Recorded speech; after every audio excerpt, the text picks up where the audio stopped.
Material pleasure means sense gratification. And transcendental pleasure means satisfaction of Krishna. A devotee is satisfied, seeing Krishna is pleased. That is the satisfaction. Through Krishna.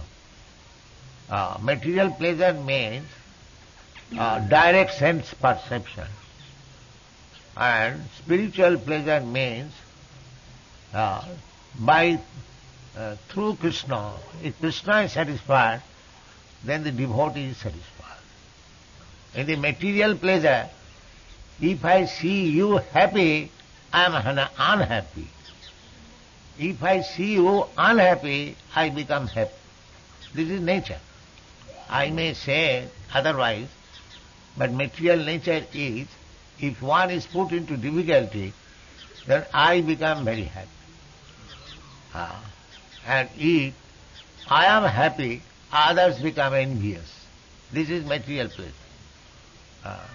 Whereas spiritual pleasure means that when one sees Krishna is happy, a devotee is happy, the other devotee becomes happier.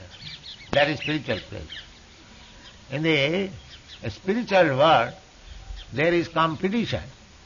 But when one is advanced, the competitor becomes happy. Oh, he is so advanced, I could not do so.